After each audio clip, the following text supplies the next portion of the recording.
नमस्कार दर्शकों, हम आपका अपने अद्भुत ज्ञान चैनल में पुनः स्वागत करते हैं और ये आशा के संग कि हम छोटे छोटे विषयों पे आपके समक्ष अपना वीडियो बना के प्रस्तुत करते हैं। आप लोगों को अवश्य पसंद आ रहा है और अगर पसंद आ रहा हो तो आपसे निवेदन है कि इसको सब्सक्राइब भी कीजिए, लाइक भी कीजिए और शेयर भी कीजिए। और हमारे परिश्रम का तभी परिणाम आना है जब आप इस वीडियो को देखेंगे और इसमें बताई हुई बातों का आप अपने जीवन में अनुसरण करेंगे। इन्हीं के संग आज मैं विद्यार्थियों के लिए, हमारे पास कई अभिभावक जन आते हैं और वो बोलते हैं कि हमारा बच्चा तो बुद्धि से तेज है, प्रखर है, लेकिन उसके अंदर पढ़ने की ललक, इच्छा नहीं दिखाई देती है और एक जड़ता, दिमाग बुद्धि में एक जड़ता बनी रहती है जिसके कारण से उसके परीक्षा फल का परिणाम एक अनुकूल नहीं आ पाता है। तो उस विषय में हम क्या उपाय करें? ये समस्याएं तो देखिए कमोबेश सभी अभिभावक गण के संग हैं, तो उनको ध्यान में रखते हुए आज हम एक देवी का एक ऐसा मंत्र बताएंगे जो मानसिक जड़ता जो बच्चों के अंदर एक रहती है उससे दूर होके और जो उनके अंदर विकलता और अस्थिरता रहती है वो दूर होके पढ़ाई लिखाई में उनका मन लगे।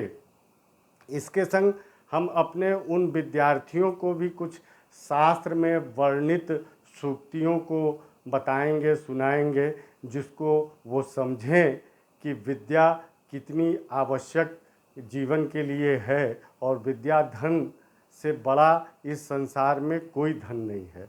तो कहते हैं येषां न विद्या न तपो न दानम, येषां न विद्या न तपो न दानम, ज्ञानम न शीलो न गुणो न धर्मः, ते मृत्युलोके भूभार भूता मनुष्य रूपेण मृगाः सरन्ति।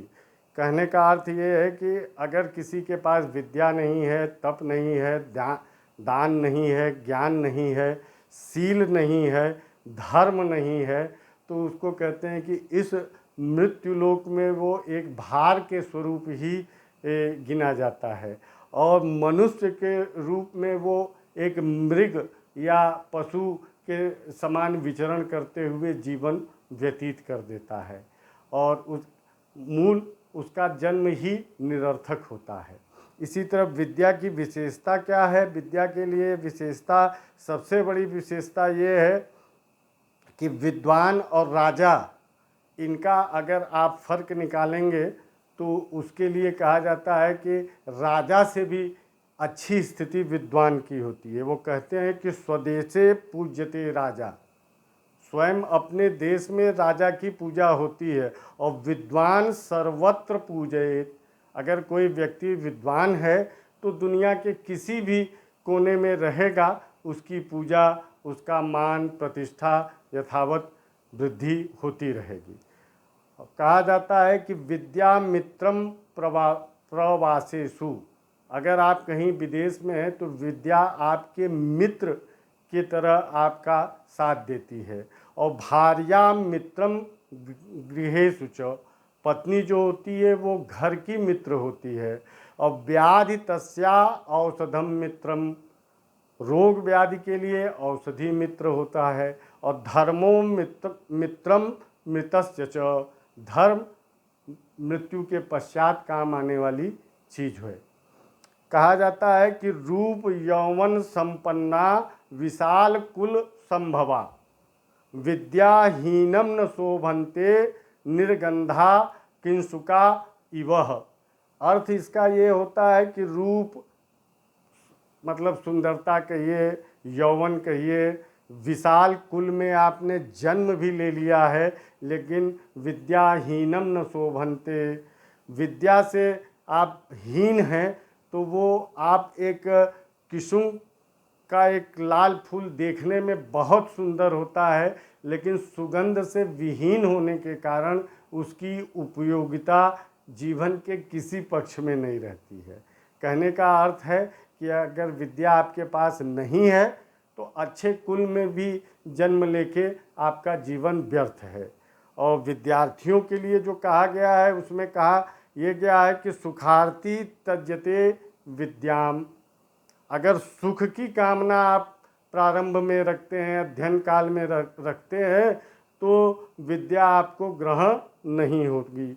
उसके लिए क्या करना होगा कि विद्यार्थी तजते सुखम, विद्यार्थी को सुख का त्याग करना होगा, क्योंकि शास्त्र यही कहता है कि सुखार्थिनः कुतो विद्या और कुतो विद्यार्थिनः सुखः। सुख की चाह करने वाले को विद्या नहीं मिलती है और विद्या की चाह करने वाले को सुख नहीं मिलता है। तो ये एक बहुत छोटा सा प्रसंग था, इसको ज़रूर मनन करना चाहिए, सोचना चाहिए विद्यार्थियों को। और अगर आप पढ़ने की इच्छा रखते हैं, आपके अंदर उत्साह है, किसी कारण से आपका मन चित्त स्थिर नहीं है, तो आज हम जाड्यता विनाशक एक मंत्र बतलाते हैं।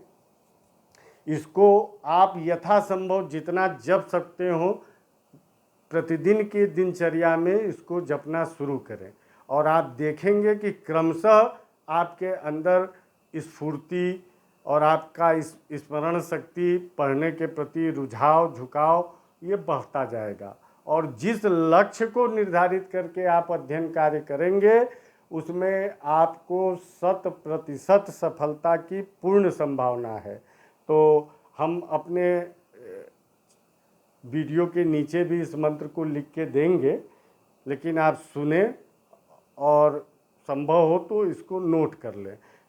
उसमें ये है कि ओम क्लीं ब्लूं ऐं ह्रीं भगवती जाड्या जटा विनाशिनी बुद्धि वैकल्य हारिणी मनो विकृति भय नाशय नाशय बुद्धि वर्चस्वम में देहि देहि ज्ञानम विस्तारय विस्तारय ह्रीं ऐं ब्लूं क्लीं ओम।